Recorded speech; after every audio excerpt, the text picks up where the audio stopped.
Olá, Dai, boa tarde para todo mundo que nos assiste. Pois é, Donald Trump inelegível, mas inelegível como?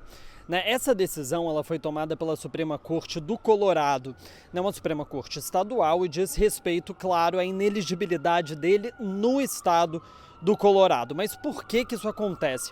Eu já comentei aqui, inclusive com você, algumas vezes, que aqui nos Estados Unidos não existe uma instituição a nível federal que seja responsável pelas eleições. As eleições, mesmo aquelas federais, elas são de responsabilidade de cada um dos estados. Então, por exemplo, quem lida com as regras eleitorais presidenciais no Colorado é o estado do Colorado. Então, para que Donald Trump se torne inelegível, vários processos foram abertos pelos Estados Unidos. Mas esses processos são sobre o quê?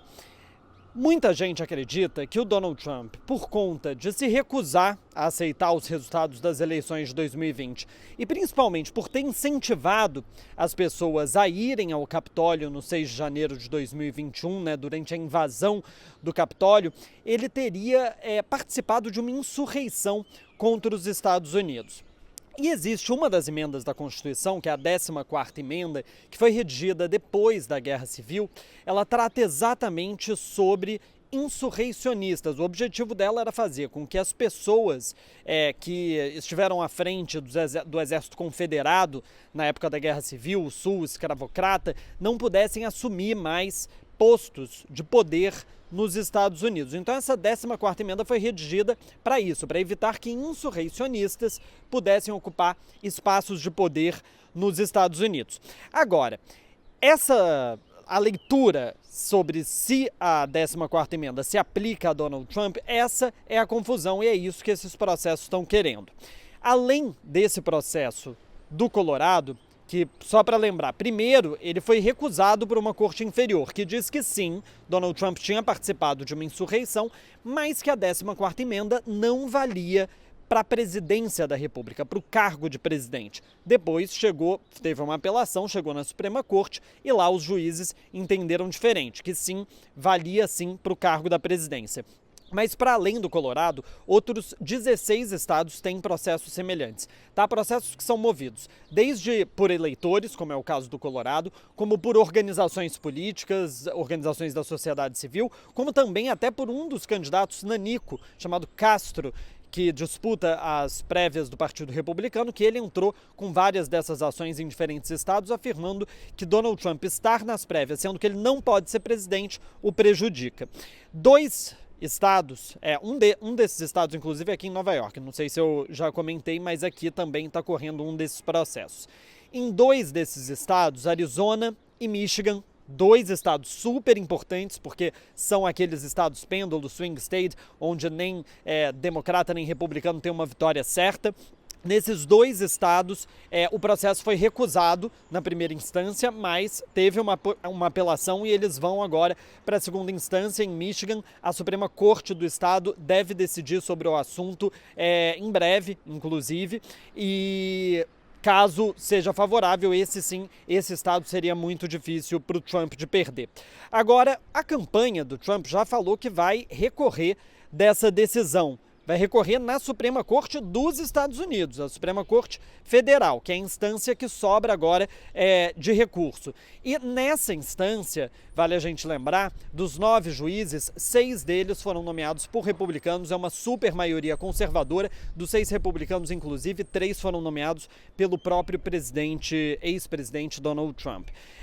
Agora, se o caso for aceito pela Suprema Corte, porque a campanha do Donald Trump vai recursar, vai pedir uma apelação na Suprema Corte, cabe à Suprema Corte decidir se eles vão aceitar esse apelo ou não. Se eles aceitarem, aí o efeito dessa decisão do Colorado deixa de valer. Então, Donald Trump poderia concorrer, sim, nas prévias do Partido Republicano lá, que acontece no início de março, na superterça, até que uma decisão seja tomada pela Suprema Corte dos Estados Unidos. Claro, se a Suprema Corte dos Estados Unidos acabar decidindo contra Donald Trump, aí a história é outra. Inclusive, os outros 16 processos que correm nos outros 16 estados, esses também se paralisam enquanto a Suprema Corte dos Estados Unidos se debruça sobre o assunto.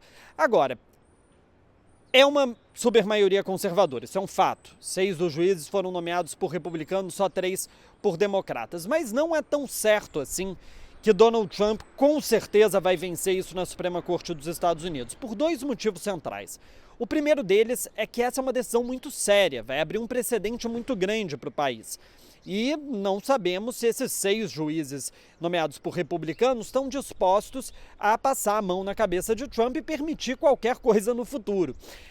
Mas existe um outro ponto também, que é muito do Partido Republicano está torcendo para o Trump se tornar inelegível, porque é uma saída perfeita, para eles. Eles querem ver o partido renovado, querem passar essa página de Donald Trump, mas eles não conseguem fazer isso porque a base do partido está muito ligada a ele ainda. Se ele se tornar inelegível, eles podem, ao mesmo tempo, chamar os democratas de antidemocráticos, falando que eles caçaram Donald Trump para Donald Trump não poder concorrer e surgir um nome novo, né? Virar essa página do trumpismo. Então, não dá pra gente dizer com 100% de certeza que o Trump vai vencer isso na Suprema Corte. Pode ser que não. Então, é algo pra gente acompanhar. E, claro, depois que essa decisão saiu, já começaram a surgir comentários, né? Dentre os adversários do Trump nas prévias republicanas, todos eles defenderam o Trump. A Nikki Haley, que é hoje tida como o principal nome para conseguir disputar com o Trump as prévias, ainda que muito atrás, ela disse o seguinte: nós não precisamos de juízes tomando essas decisões.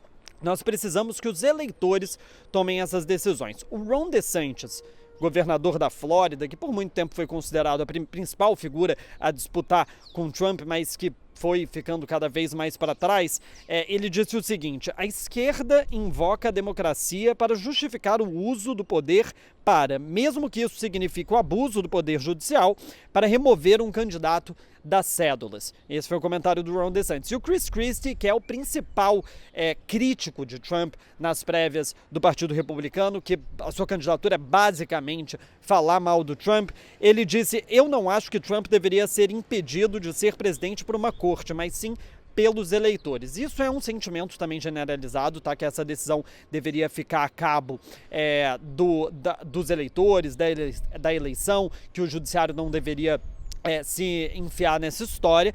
Isso aí é algo que vem ganhando força, e é possível, inclusive, que com todo esse apoio dos adversários, o Trump ainda cresça mais nas pesquisas, como aconteceu no caso dos processos criminais que ele enfrenta. Agora, o Joe Biden, ele disse que não comentaria sobre o aspecto legal do caso, mas aí ele foi perguntado sobre se Donald Trump teria cometido uma insurreição, isso por repórteres, e ele disse o seguinte, abre aspas: bem, eu acho que algumas coisas são evidentes, vocês viram.